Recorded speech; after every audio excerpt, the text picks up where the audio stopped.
Hello there. Today I'm going to talk about, in a very rough outline at least, an alternate to the traveller jump mechanism for jumping from one place to another. This was inspired by a series of books. I've just read the first two, and on screen you can see the first from this series, With the Lightnings, a Republic of Cinnabar Navy novel. So it's Space Navy. I'm also a huge fan of the wooden ships and Iron Men sort of period books, the Aubrey and Maturin type novels, one of which was turned into the film Master and Commander. And David Drake, the author of this science fiction book, was also a fan of them, and he's effectively written a science fiction version of the Aubrey and Maturin series. And that's led him to make certain choices about how space travel works, to keep a parallel with the idea of the wooden ship, the sailing ship, with people running up and down the masts. So I wanted to have a little word with you about that and how you might tailor Traveller to incorporate that same mechanism. So let me just show you a unofficial image. Let's zoom in on this. So somebody, a fan, has knocked up this image of I believe it's supposed to be a corvette, a military Navy corvette from this series by David Drake. Now, interestingly, you see it sitting on water, and that's one of the aspects of landing one of the ships in this game, is they don't have to, but they tend to land on water. It gives them a soft landing. They don't have to deal with blowback from ground effect, from the rockets when they're taking off and landing. Now, this image has this pontoon on the side, and I don't recollect them having pontoons. I think they're just basically cylinders, and they just land on the water and they just happen to float. So let's have a look at this image anyway to give you an idea of how this differs from Traveller. So these grey horizontal lines you see all over the body of the ship are actually furled masts, because this is sort of relating back to the days of sail. These starships use sails to get between planets. But there's more to it than that. They basically have an engine on board that can pull the ship through into bubble universes, and those bubble universes have flow. So the starships erect the sails catch the flow, and they navigate from bubble universe to bubble universe to bubble universe, effectively flying through space. It's not real space. It's like they've gone into hyperspace or something. They've gone into another universe, and they're flowing. And they can't see anything there. They're totally alone, just like you would be in Jump. So it's not that different. However, in the books, their jumps from one system to another do not take a week. They vary. And there's a lot of variables in that. How strong is the flow in the bubble universes at the moment? Is that one bubble universe particularly got strong flow? Is that going to push you along quicker? So navigation comes into it. Navigating, which in 40k you'd call the warp, but navigating the matrix, as they call it in this system. So you pop out these masts, you raise your, I keep wanting to say solar sails, but they're not solar. They're catching something in these matrix, these bubble universes in the matrix. And in the books, at least, they keep going wrong. So obviously they have mechanics. Let me rephrase that. They have mechanisms, automated mechanisms for pushing up the sails and deploying them. But if they get damaged, then that affects your efficiency and how fast you can go. In the books, at least, these masts keep getting damaged, even just through normal movement through the matrix, through the bubble universes. So there's a lot of crew always on the outside of the hull during these transitions, fixing, correcting, adjusting the sails, which I find quite fascinating. So the starships themselves, they're using fusion bottles to generate the energy they need. And that gives them obviously enough to run the ship, but it means they're not burning water just to create their power. They're using these fusion bottles. However, they have 3 types of maneuver. The first one I've already described, which is moving through the matrix, through the bubble universe, is using sails. The second one is they use high drive, or what they call high drive, which is how they move through vacuum. That, to me, I haven't read anything clearly on this matter, but it appears to me that that's just like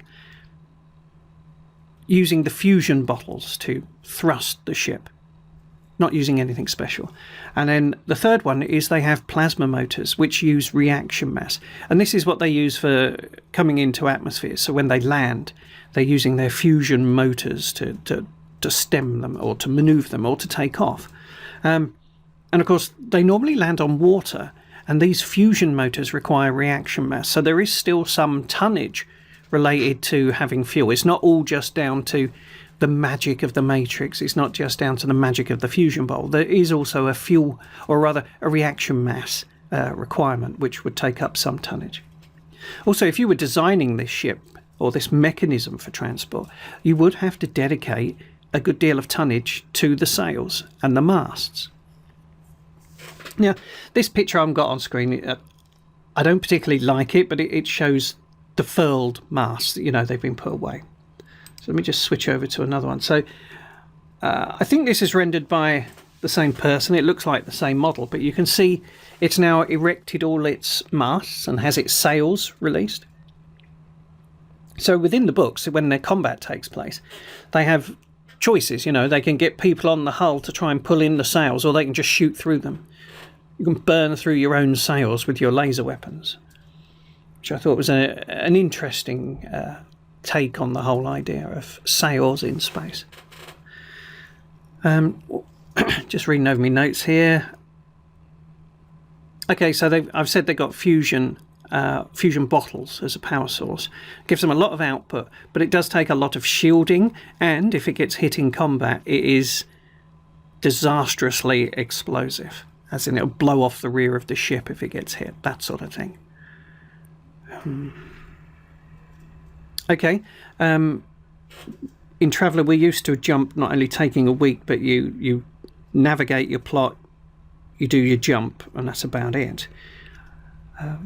Within these stories, within these books, they can nip in and nip out of the Matrix. It's effectively like a wooden ship tacking. It's a big operation. You need 50, 60 people to do it, you know, to turn the sails and steer and change the rigging and all that clever stuff.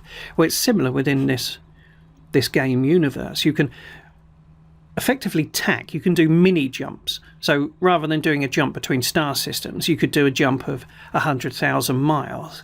You know, and that's what the fleets do. They're sort of constantly tacking and trying to outguess each other. So they pop into the Matrix, they pop out of the Matrix. Fire missiles pop back into the Matrix, that sort of thing. Okay, so let's show you another rendered image, and I kind of prefer this one. I didn't really like the CGI. Now, this is another take, and you can see they've got different style of masts. They've only got one sail per mast here, but my reading of the book indicates they have multiple sails per mast. So these would be like your main sails, and you'd probably get topgallants and royals could go out on top of this as well. But this is a lovely looking ship, and this, whoever's drawn this has also put these pontoons on the side. Again, the books talk about the ships basically being cylinders, which are, they're designed that way so they can get the maximum benefit out of moving through the Matrix. You know, their sails can catch the most if they're a cylinder as opposed to a sphere or some other shape. Anyway, that's quite an interesting picture. But getting back to Traveller, let me just drag this over onto the screen. So I was wondering, how would you tailor shipbuilding to take account of this? So you can see here, I've just done a little table here, like how long to travel one subsector hex. So down the side I've put like how many sails have you got up, and then hull size across the top. So let's say you're in a 100-ton Scout, you deploy one sail, it's going to take you 1 week to get one hex. That's my theory. So I've taken that as the standard. 2 sails on a 200-ton, also 1 week. But if you're trying to push a 200-ton ship with one sail, then it's going to take you 2 weeks to do the same distance. And so it goes up. The higher the tonnage, the fewer the sails, the more time it takes. So this changes the dynamic of from I almost want to say the unpredictability, but that's not quite the right word. So when you jump, you can do a jump 1, you could do a jump 6, so you could get the different distances. Well, this kind of takes out the guesswork as to how far somebody has jumped, because you can see how many sails they've deployed, and you can see the tonnage of the vessel. So you can make some, logical guesses about how long that ship's going to take on the course it's set. Of course, it could change course. It could come out the matrix halfway and change direction. So I think there is a high possibility, if you wanted to tailor Traveller to use this sail and matrix system for getting between ships, or even hopping around between planets within a single system, it's completely doable, and it would only take some minor modification to the Traveller shipbuilding. Much of the fuel that you would need for a Traveller jump engine, you could replace with the weight of sails and the weight of the mast and the replacements. When travelling through the matrix, they get a lot of damage to sails and masts. Things get jammed, broken, torn. It's rather like being, canvas on a sailing ship at sea. It gets worn out, it gets damaged, it gets torn apart by the winds. And a similar sort of thing happens in the matrix. So I think much of the fuel tonnage could be simply replaced, making the building of ships still very familiar and very simple. And that's an alternate for the Traveller jump system, and a quick brief introduction to the Republic of Cinnabar Navy novels.